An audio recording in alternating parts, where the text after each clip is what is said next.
श्रीमते रामानुजाय नमः। श्रीमद्वरवरमुनये नमः। श्रीमान् वेंकटनाथार्य कवितार्किककेसरी वेदान्ताचार्यवर्यो मे सन्निधत्तां सदा हृदि। मानातीतपतितविभवां मङ्गलं मङ्गलानां वक्षः पीठी मधुविजयिनो भूषयन्तीं स्वकान्त्या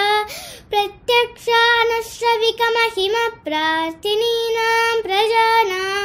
श्रेयो मूर्तिं श्रियमशरणस्त्वां शरण्यां प्रपद्ये। मानातीतपतितविभवां मङ्गलं मङ्गलानां वक्षः पीठी मधुविजयिनो भूषयन्तीं स्वकान्त्या प्रत्यक्षानुश्रविकमहिमप्रार्थिनीनां प्रजानां श्रेयो मूर्तिं श्रियमशरणस्त्वां शरण्यां प्रपद्ये। आविर्भावः कलशजलध वध्वरेवापि यस्याः स्थानं यस्या सरसिजवनं विष्णुवक्षस्थलं वा भूमा यस्या भुवनमखिलं देवि दिव्यं पदं वा स्तोकप्रज्ञैरनवधिगुणा स्तूयसे सा कथं त्वं स्तोतव्यत्वं दिशति भवति देहिभिस्तूयमाना तामेव त्वामनितरगतिस्तोतुमाशं समानः सिद्धारम्भः सकलभुवनश्लाघनीयो भवेयम् सेवापेक्षा तव चरणयोः श्रेयसे कस्य न स्यात् यत्सङ्कल्पात् भवति कमले यत्र देहिन्यमीषां जन्मस्तेव प्रलयरचना जङ्गमानां तत्कल्याणं किमपि यमिनामेकलक्ष्यं समाधौ पूर्णं तेजस्फुरति भवति पादलाक्षारसाङ्कम् निष्पत्योः प्रणयघटितं देवि नित्यानपायं विष्णुस्त्वं चेत्यनवधिगुणं द्वन्द्वमन्योन्यलक्ष्यं शेषश्चित्तं विमलमनसां मौलयश्च श्रुतीनां सम्पद्यन्ते हरणविधौ यस्य शय्या विशेषाः उद्देश्यत्वं जननि भजतोरुज्जितोपाधिगन्धं प्रत्यग्रूपे हविषयुवयोदेकशेषित्वयोगात् पद्मे पत्युस्तव च निगमैर्नित्यमन्विष्यमानो नावच्छेदं भजति महिमा नर्तयन्मानसं नः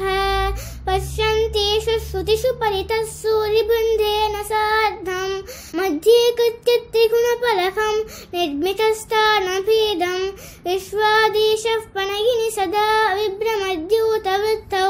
ब्रह्मेशाद्या ददति युवयो रक्षसारप्रचारम् अस्येषाणात् त्वमसि जगतस्थं श्रयन्ति मुकुन्दं लक्ष्मीः पद्मा जलधितनया विष्णुपत्नीन्दिरेति नामानि स्तुतिपरिपणानेव मावर्तयन्तो नावर्तन्ते दुरितभवन प्रेरिते जन्मचक्रे त्वामेवाहुः कदिचिदपरे त्वत्प्रियं लोकनाथं किन्तैरन्तः कलहमलिनैर्किञ्चिदुत्तीर्यमग्नैः त्वत्सम्प्रीत्यै विहरति हरौ सम्मुखीनां श्रुतीनां भावारूढौ भगवति युवां दम्पती दैवतं नः आपन्नार्तिप्रशमनविधौ बद्धदीक्षस्य विष्णोः आचक्ष्युस्त्वां प्रियसहचरीमैकमत्योपपन्ना प्रादुर्भावैरपि समतनुः पाद्वमन्वीयसे त्वं दूरोत्क्षिप्तैरिव मधुरता दुग्धराशेस्तरङ्गैः धत्ते शोभां हरिमरकते तावकी मूर्तिराद्या तन्वी तुङ्गस्तनभरणता तप्तजाम्बूनधाभा यस्यां गच्छन्त्युदयविजयै नित्यं नित्यमानन्दसिन्धौ इच्छावेगोल्लसितलहरे विभ्रमं व्यत्ययस्ते आसंसारं विजितमखिलं वाङ्मयं यद्विभूतिः यद्भ्रूभङ्गात् कुसुमधनुषः किङ्करो मेरुधन्वा यस्यां नित्यं नयनशतकैरेकलक्षो महेन्द्रः पद्मे तासां परिणतिरसौ भावलेशैस्तुदीयैः अग्रे वर्तु सरसिजमये भद्रपीठे निषण्णाम् अम्भोराशेरधिगतसुधा सम्प्लवादुत्थितां त्वां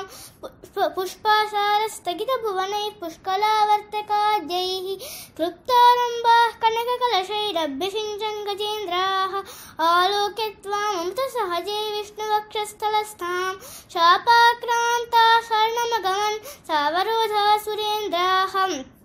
लब्ध्वा भूयस्त्रिभुवनमिदं लक्षितं त्वत्कटाक्षैः सर्वाकारस्थिरसमुदयां सम्पदं निर्विशन्ति आर्तत्राणव्रतिभिरमता सारनीलाम्बुवाहैः अम्भोजानां शिशिमुषतामन्तरङ्गैरपाङ्गैः यस्यां दिशि विहरते देवी दृष्टिस्त्वदीया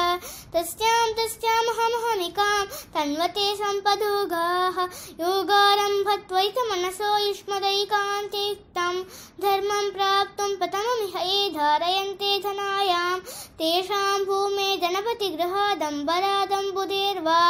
धारानिर्यान्त्यधिकमधिकं वाञ्छितानामसूनां श्रेयस्कामाः कमलनिलये चित्रमाम्नाय वाचां चूडापीडं तव पदयुगं चेतसा धारयन्तः छत्रच्छाया सुभगशिरसश्चामरस्मेरपार्श्वाः श्लाघशब्दश्रवणमुदिता स्रग्विनः सञ्चरन्ति ऊरीकर्तुं कुशलमखिलं जेतुमादीनरातीन् दूरीकर्तुं दुरितनिवहं त्यक्तुमाद्यामविद्याम् अम्भस्तम्भावधिकजननग्रामसीमान्तरेखाम् आलम्बन्ते विमलमनसो विष्णुकान्ते दयान्ते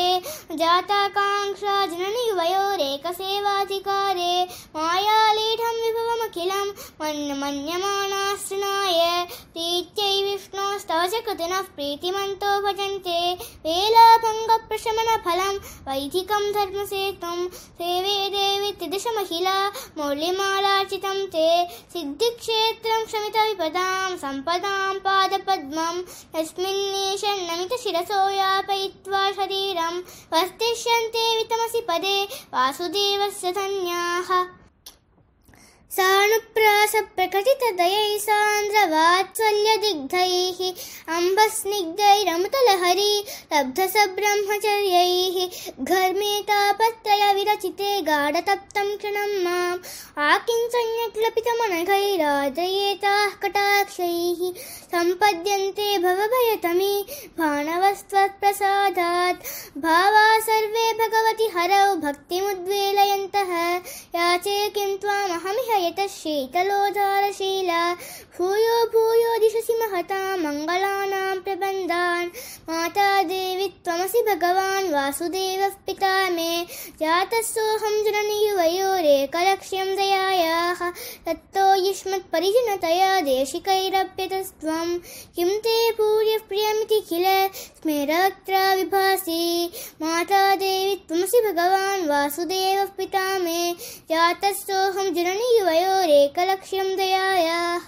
तत्तो युष्मत्परिजनतया देशिकैरप्यतस्त्वं किं ते भूयः प्रियमिति किल स्मेरवक्त्रा विभासि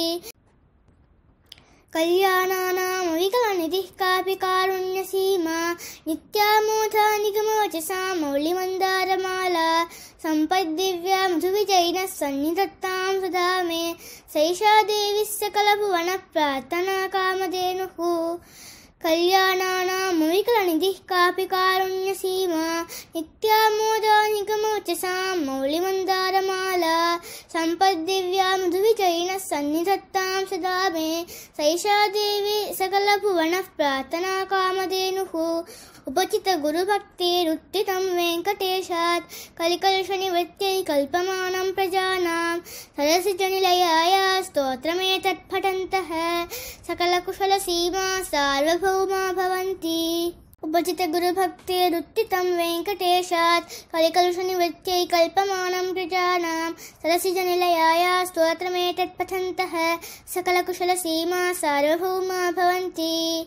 कवितार्किकसिंहाय कल्याणगुणशालिने श्रीमते वेङ्कटेशाय वेदान्तगुरवे नमः। श्रीमते रामानुजाय नमः। श्रीमद्वरवरमुनये नमः।